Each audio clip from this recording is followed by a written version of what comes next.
बिस्मिल्लाहिर्रहमानिर्रहीम। अस्सलाम वालेकुम जी, मैं नजमुल हसन बाजवा हूँ। आज 22 अक्टूबर है। जस्टिस मंसूर अली शाह साहब के बारे में जो ख्याल था वो बिल्कुल वैसे ही साबित हो रहे हैं। जस्टिस मंसूर अली शाह साहब ने यह फैसला कर लिया है कि सिस्टम के अंदर रह के लड़ना है। यानी दो ऑप्शन थे इन जजेस के पास जिन्होंने आगे चीफ जस्टिस बनना था, खासतौर पर चीफ जस्टिस मंसूर अली शाह साहब जिन्होंने अभी आगे चीफ जस्टिस बनना था, और जनाब मुनीब अख्तर साहब। इनके पास दो ऑप्शन थे, या तो इस्तीफा देते, घर जाते, वकला तहरीक का इंतजार करते, बाद में पूरी जिंदगी किताबें लिखते, किताबें लिख के बताते, या टीवी शोज पे जाते, कोई इंटरव्यू दे देते और बताते कि हमारे साथ बड़ी ज्यादती हुई और हम इस ज्यादती पे जो है वो आंखें बंद नहीं कर सकते थे, लिहाजा हमने इस्तीफा दिया, हम इस सिस्टम का हिस्सा नहीं बन सकते थे और हम बाहर निकल गए। और यह कदरे आसान रास्ता था। दूसरा रास्ता यह था कि सिस्टम के अंदर रहा जाता, लड़ा जाता, बताया जाता, सिस्टम की आंखों में आंखें डाली जाती, हाथों में हाथ डाले जाते, अनटिल और अनलेस या वो हार जाते या ये हार जाते, ये लड़ते रहते। यह दूसरा रास्ता ज़्यादा मुश्किल था। उसकी वजह यह है कि पहले रास्ते में पेंशन भी मिल जानी थी, रिटायरमेंट भी मिल जानी थी, इज्जत भी बची रहनी थी। दूसरे रास्ते में तो या सब कुछ मिल जाना है या सब कुछ चले जाना है। लेकिन जस्टिस मंसूर अली शाह साहब से जैसी तवक्को थी वो वैसे ही करते नजर आ रहे हैं। चार खबरें इस वक्त मेरे पास जो बड़ी अहम तरीन है। अहम तरीन, पाकिस्तान मुस्लिम लीग नून के वो लोग जो कल से भंगड़े डालने हैं, बल्कि परसों से भंगड़े डालने हैं वो और मिठाइयाँ खा रहे हैं, उनके ज़रा हैज़े हुज़ू का वक्त आया चाहता है। हमारे पाकिस्तान मुस्लिम लीग नून के दोस्तों के साथ मसला ये है कि ये बड़ी जल्दी मिठाइयाँ खा लेते हैं, बड़ी जल्दी भंगड़े डाल लेते हैं। और पाकिस्तान तहरीक इंसाफ के हमारे वो दोस्त जो 2 दिन हो गए हैं और लम्हे पे इन्हें उन्होंने होश ही नहीं आ रही, मायूस पड़े हैं, उनके लिए थोड़ा सा जागने का वक्त हुआ चाहता है। चार बड़ी खबरें हैं। सबसे पहली खबर तो ये है कि काजी फाइज ईसा साहब जाते हुए भी उन्हें मिर्चें लगी हुई हैं। उन्होंने एक इख्तलाफी नोट जारी किया, उसकी मैं सारी तफसीलात आपके सामने रख देता हूँ। दूसरी बात, ऑप्शन और चांस दोनों पैदा हो चुके हैं कि अगले चीफ जस्टिस मंसूर अली शाह साहब हों। वो जो अमेंडमेंट के बाद वो जो एक प्रोवाइजो जारी हुआ, वो आपने देखा है, जो खासतौर पर नोटिफिकेशन जारी हुआ, जो उस गजट नोटिफिकेशन के बाद जो उसके ऊपर प्रोवाइजो है उससे बड़ी सारी चीज़ें वाज़ेह होगी। उसमें एक नई अपडेट है। मंसूर अली शाह साहब के लिए रास्ते बिल्कुल आसान हो गए हैं और वो चीफ जस्टिस बनते हुए नजर भी आ रहे हैं। नंबर 2। नंबर 3, गंडापुर साहब को होश आ गई है और अब एक बहुत बड़ा फैसला कर लिया गया है। और नंबर 4, इस आईनी तरमीम के बाद एक बड़ा इस्तीफा आ चुका है। यानी कि इस्तीफों की वो जो आईनी तरमीम के बाद वो कहानी शुरू नहीं होनी थी ना, वो इस्तीफों का सिलसिला भी जो है वो शुरू हो चुका है। सबसे पहले मोस्ट इंपॉर्टेंट खबर काजी फाइज ईसा साहब से शुरू करते हैं, जो कि इन्होंने कुछ देर पहले, अभी जब मैं ये वीडियो रिकॉर्ड कर रहा हूं तो अब से 10 या 15 मिनट पहले अपना एक इख्तलाफी नोट जारी किया है। आपको पता है ये अकलियत में थे। इन्होंने जमाल मंदोखेल साहब के साथ जाना पसंद किया था। तो जमाल मंदोखेल और काजी फाइज ईसा, इन दोनों ने अपना जो है ना वो अकलियती फैसला जारी किया है, जिसमें काजी फाइज ईसा साहब जो हैं वो अपना इख्तलाफी नोट लेकर आए हैं। अब मैं जो आपके सामने रख दूं कि इन्होंने कहा क्या क्या है, बड़ा मजा आएगा आपको। वैसे तो इन्हें चाहिए था इज्जत से घर जाते, लेकिन इज्जत इनके मुकद्दरों में नहीं है। काजी फाइज ईसा साहब इतना बोझ, यानी वो कहते हैं यार किसी के ऊपर एहसान करो तो उसके शर से भी बचो। जस्टिस मंसूर अली शाह साहब ने इनका बड़ा साथ दिया, इनकी इज्जत करते रहे, इनका भरम रखते रहे एंड तक, जब तक इन्होंने बल्ला भी छीन लिया था उसके बाद भी इनका भरम रखते रहे कि यार चलो हमारे चीफ जस्टिस हैं, को मसला ना हो, को ठीक है यार, चलो हाथ हौला रखें, हाथ हौला रखें, हाथ हौला रखें। लेकिन इन्होंने जई तई फेर दिया नाज़रीन किराम जस्टिस मंसूर अली शाह साहब की। यार आखिरी जाने से 2 दिन पहले चैम्बर वर्क पे जाकर वो पूरा इख्तलाफी नोट लिख के जा रहे हैं, जिसमें जस्टिस मंसूर अली शाह साहब को और तमाम अक्सरियती जजेस को रगड़ के जा रहे हैं। सुने वो जरा क्या कह रहे हैं। वो कह रहे हैं, जनाब चीफ जस्टिस काजी फाइज ईसा, 8 जजेस का 12 जुलाई का मुख्तसर और 23 सितंबर का तफसीली फैसला गलतियों से भरपूर है। 8 अक्सरियती जजेस की 14 सितंबर और 18 अक्टूबर की वजाहतों में भी आईनी गलतियां हैं। 8 जजेस ने अपने लिए एक अलग वर्चुअल अदालत, मैं सबसे मोस्ट इंपॉर्टेंट हिसाब के लिए पढ़ रहा हूं, 18 ये जो 8 जजेस हैं इन्होंने अपने लिए एक अलग वर्चुअल अदालत कायम की। 8 यानी कि वर्चुअल अदालत से मुराद क्या है, यानी कि ये जो काजी फाइज साहब कह रहे हैं कि वो जो वजाहत जारी करनी थी उसके लिए होना ये चाहिए था कि ये जजेस जो है ना वो कमरे अदालत में बैठते, कमरे अदालत में बैठ के डिस्कस करते, डिस्कस करने के बाद उसके ऊपर जो भी इन्होंने वजाहत जारी करनी थी उसका प्रॉपर एक रोस्टर जारी होता। लेकिन इन जजेस ने वर्चुअली आपस में राब्ता किया, ये चैम्बर में बैठ के मुलाकात की है, जो भी वर्चुअली, तो इन्होंने एक वर्चुअल अदालत। अब ये इतना बड़ा इल्जाम है, यानी कि आप काजी फाइज ईसा साहब, लगता है कि इनको ना रिटायरमेंट के फौरी बाद कहीं दाखिले की जरूरत है। यकीन कीजिए काजी फाइज ईसा साहब का दिमाग घूम गया, लगता है एक्सटेंशन ना मिलने का गम ये ज्यादा ले गए हैं। इनको समझ नहीं आ रही है। और मैं एक पैराग्राफ पढ़ देता हूं एग्जैक्टली इन्होंने क्या कहा है, आपको समझ आ रही। थोड़ा बारीक लिखा हुआ है, मैं कोशिश करता हूं अगर कोई लफ्ज़ की गलती होगी तो मैं एडवांस जो है ना वो माजरत कर लेता हूं। लेकिन इन्होंने एग्जैक्टली अपने उस फैसले में क्या लिखा है, यानी कि जो ना इख्तलाफी नोट जारी किया उसमें सुने। वो कहते हैं दी मेजॉरिटीज ऑर्डर या आगे उन्होंने लिखा clarification, the majority's order or clarification and the majority's clarification. I do hope and expect that my distinguished colleagues in the majority will reflect and correct their mistakes and ensure that Pakistan is governed in accordance with the Constitution of the Islamic Republic of the Pakistan. कोई बताया नहीं कि गलती क्या है, गलती नहीं बताई कि भाई वो सिर्फ कॉन्स्टिट्यूशन के मुताबिक चले। और भाई मतलब आप कॉन्स्टिट्यूशन के मामे हैं कसम, मतलब मैं तो ऐसा अजीब सबने मुझे आता है यानी कि यार हर बात में इन्हें लगता है कि मेरे से बड़ा जो आइन साज है, आइन दान है, वो पाकिस्तान ने कोई किसी माँ ने जमे ही नहीं है। आगे से कहते हैं unfortunately the review petitions against the majority short order could not be heard because my honorable colleagues Justice Syed Mansoor Ali Shah and Justice Munib Akhtar outvoted me on the committee constituted under the Supreme Court Practice and Procedure Act 2023. Attached is my separate note to the minutes of the meeting held on 18th July 2024. यानी कि किड़ निकाल के जा रहे हैं कि मेरा वास नहीं जे चलन दिता जस्टिस मंसूर अली शाह ने और जस्टिस मुनीब अख्तर ने, यानी मैं तो चल रहा और लगे लेकिन मेरा वास नहीं जे चलिया। ये मैं एग्जैक्ट उस जो इख्तलाफी नोट है वो मैं एग्जैक्ट आपके सामने पैराग्राफ नंबर 2 से जो है ना वो आखिरी 8 या 10 सतरें आपके सामने पढ़ रहा हूं, ठीक है। और इससे पहले वो लिखते हैं however I consider to it my duty to point out the constitutional violations and illegalities in the majority's short order of 12th July 2024. वो कह रहे हैं सिर्फ गलतियां नहीं हैं, वायलेशंस हैं, इलीगैलिटीज हैं और मेजॉरिटी का ऑर्डर बिल्कुल ठीक नहीं है। लिहाजा इनका सिर्फ एक ऑर्डर है, यानी कि बल्ला छीनने का ना फैसला ठीक है, आप मखसूस नशिस्तें ना देने का फैसला ठीक है, एक पूरी सियासी जमात को रगड़ देने का फैसला ठीक है। और ये जो 8 जजों ने वो किया है ना, ये इंतहाई गलत है। काजी फाइज ईसा साहब कहने लगे, ठीक है।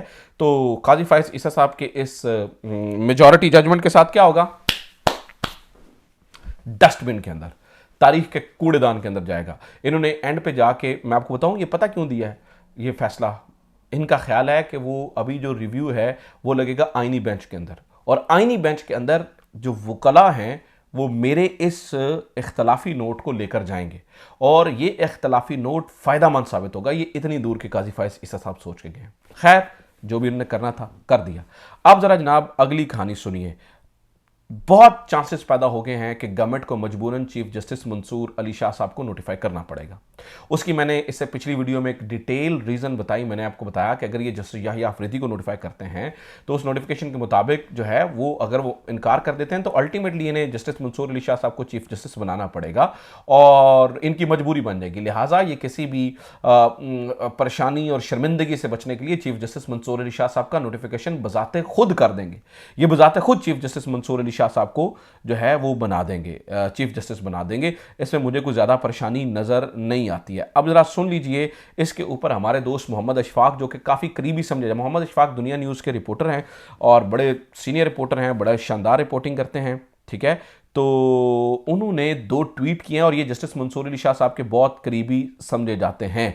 तो मोहम्मद अशफाक साहब क्या ट्वीट कर रहे हैं चीफ जस्टिस मंसूर अली शाह साहब के चीफ बनने के बारे में, ज़रा वो मैं आपको ज़रा तफसीलन बता देता हूँ। उन्होंने पूरा मुकम्मल एक इंतबाह जारी किया। उन्होंने कहा जी जो ये समझते हैं कि justice Mansoor Ali Shah chief justice अब बन गए तो कोई दायरा नहीं, कमज़ोर चीफ जस्टिस होंगे, ये उनकी गलत फहमी है। एक बात चीफ जस्टिस बनने दें फिर देखें ताकत का सरचश्मा कौन होता है। और जस्टिस मंसूर अली शाह ताकतवर चीफ जस्टिस होंगे जिनके पीछे तमाम जजेस खड़े होना अपना फ़ख्र समझते हैं। फिर जनाब एक और उन्होंने बात की, उन्होंने ये भी कहा कि जस्टिस मंसूर अली शाह साहब का दूर दूर तक कोई मद्दे मुकाबिल नहीं। उन्होंने ये कहा कि ये मैं आपको बताता हूँ, जस्टिस मंसूर अली शाह साहब एक बार फिर से चांस बन गया है कि चीफ जस्टिस मंसूर अली शाही होंगे। और ये मैं एग्जैक्टली उनके ट्वीट आपके सामने पढ़ के रख देता हूँ। खैर उनका Lahore high court fake video को फैलाकर कुछ देर पहले, अच्छा जनाब, भाई किसी ऑप्शन की ज़रूरत नहीं होगी, जस्टिस मंसूर अली शाह ही चीफ जस्टिस पाकिस्तान होंगे।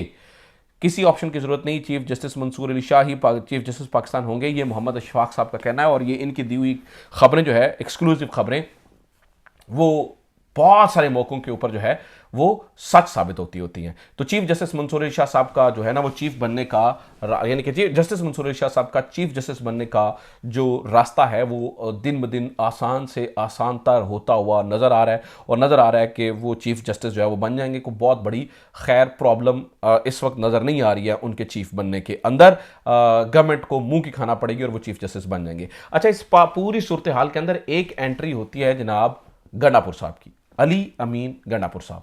अली अमीन गंडापुर साहब ने आज लॉन्ग मार्च का ऐलान कर दिया है, और अली अमीन गंडापुर साहब ने ये कहा है, उन्होंने लॉन्ग मार्च का ऐलान करते हुए ये कहा है कि जनाब अब हम पूरा मुल्क जैम करेंगे, पूरे मुल्क को बंद करेंगे और मार्च करेंगे इस्लामाबाद की तरफ। ये बहुत बड़ा ऐलान है। उन्होंने कहा कि अगर चीफ जस्टिस मंसूर अली शाह का नोटिफिकेशन नहीं होता है तो हम इस्लामाबाद की तरफ मार्च करेंगे, और ये बहुत बड़ा ऐलान है। और इस दफ़ा उन्होंने कहा जी, और फिर उनसे सवाल भी पूछा गया ना जी, जैन कुरैशी और ये वो, उन्होंने कहा जी किसी का बाप कितना भी बड़ा हो, जो गद्दार है वो गद्दार ही रहेगा, उसके साथ गद्दारों जैसा सलूक होगा। किसी का बाप कितना भी बड़ा हो, उसके साथ जो गद्दार है उसके साथ गद्दारों जैसा सलूक होगा, ये आज उन्होंने कहा। और बहरहाल आज जो गंडापुर साहब हैं, बेशक उन्होंने पिछले 2-3 दिन 4 दिन आराम से रेस्ट किया, कुछ नहीं किया, लेकिन आज उनके बड़े बड़े बयानात सुनकर लग रहा है कि कुछ ना कुछ फिर प्लान बन रहा है और कुछ ना कुछ ये करने का इरादा रखते हैं। वैसे I do not trust any more जनाब अली अमीन गंडापुर साहब, लेकिन बहरहाल देखते हैं, हो सकता है कि वो कुछ बड़ा वाकई पिटारी से निकाल लें और वो वाकई मोबिलाइज कर लें। ऐसी पूरी सूरत हाल में लोग एक बंदे पे ट्रस्ट करते हैं जिसका नाम मुराद सईद है। मुराद सईद की इस पूरे मामले के अंदर नाज़रीन कराम एंट्री हुई है, और वो एंट्री बड़ी दिलचस्प है। उन्होंने एक पैगाम जारी किया, काफ़ी लंबा पैगाम है, लेकिन मैं कोशिश करता हूं कि एक आधे मिनट में वो मैं आपके लिए पढ़ दूं। वो क्या कह रहे हैं? वो कहते हैं, इल्ज़ाम तराशियां करनी हैं, उंगलियां उठानी हैं, आए मैं आपके साथ उठाता हूं। 9 अप्रैल को ही डट जाते तो ये सब कुछ ना होता। मैंने तो कहा था खान साहब को कि जो आपको हटा रहे हैं वो इसलिए नहीं हटा रहे कि वो आपको वापस आने देंगे। लड़ जाते हैं इस दिन, देख लेते हैं कौन किस पर लगाता है आर्टिकल 6।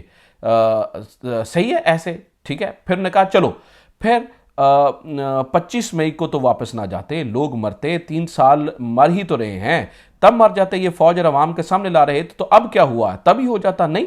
फिर वो कहते हैं 4 नवंबर को गोलियां खाकर इमरान खान कंटेनर के दरवाजे पर आकर मुक्का ना लहराता, मुस्कुराता नहीं, पर हर जानब आग लग जाती, तभी धड़न तख्ता हो जाता सबका। वहीं घड़ी थी, उस दिन फैसला हो नहीं जाता। अब ये वो अवाम से सवाल करें कि भाई तुम लोग नहीं ना निकले इन सारे मौकों पे। फिर वो कहते हैं 9 मई को हाईकोर्ट के अहाते से गैर कानूनी अगवा करके फॉल्स फ्लैग ऑपरेशन किया। फिर इल्ज़ाम लगाया कि जमान पाक में दहशत गर्दों को मुकीम रखा है। इमरान खान ने जमान पाक के कैंप ही खाली करा दिए थे, हम दहशत गर्द बिठा रहने देते, वहां पर भेज दिया तो कौन सा नेक नाम हो गए, मतलूब तो अब भी हैं, आगे देखते फिर क्या हो जाता, ले जाते आकर इमरान खान को बताते कि हम भी फिर दहशतगर्द कैसे होते हैं, कुछ गलत कहा। फिर वो कहते हैं मगर जब ये फैसले इमरान खान के थे ना, तो मेरा, आपका, हमारा लीडर जिसकी नीयत और खलूस पर हमें कोई शक नहीं, फिर आज क्या हुआ, लड़ाई तवील हो गई है, नतायज हस्बे मंशा नहीं है, 4 अंडे गंदे निकल आए हैं, तो ये जो हज़ारों लोग महीनों से हजीमत, तशद्दुद, नुकसान, अजियत बर्दाश्त कर रहे हैं, इनका क्या? आज आपको इसकी तरबियत पर भी शक है, इसके फैसलों की हिकमत पर भी शक है, इसके साथ खड़े लोगों पर भी शक है। क्यों? क्या आप नहीं जानते कि जो लड़ाई हम सब लड़ रहे हैं वो इस मुल्क की तारीख में किसी ने नहीं लड़ी? क्या आपको नहीं मालूम कि दुनिया की हर ताकत इस वक्त इस बात पर मुत्तफिक है कि माइनस इमरान खान? क्या आप नहीं जानते इमरान खान की वापसी एक ही रास्ता है कि यह साबित करना है कि इमरान खान फ़र्द नहीं, नजरिया है, ये कि इसका वजूद कैद करके भी इसका दिया हुआ शऊर नहीं कैद कर सकते। 73 साल से या 77 साल से वो हवाओं के मुखालिफ लड़ा है, नहीं, वो 27 साल से, वो कह रहे हैं जी 27 साल से वो हवाओं के मुखालिफ लड़ा है, इसलिए कि वो मंजर से गायब हो तो हम एक दूसरे के गिरबानों को पढ़ दें, हालात सख्त हों तो एक दूसरे का चेहरा नोचे, एक दूसरे को वफादारी पर सवाल उठाएं। ये मिशन था इसका फ़ैन क्लब नहीं। 2 साल इसने घंटों तवील लेक्चर दिए, हमें आपको समझाया कि लड़ाई सिर्फ मैदान में नहीं लड़ी जाती और जीत भी सिर्फ तख्त व ताज नहीं मिलते।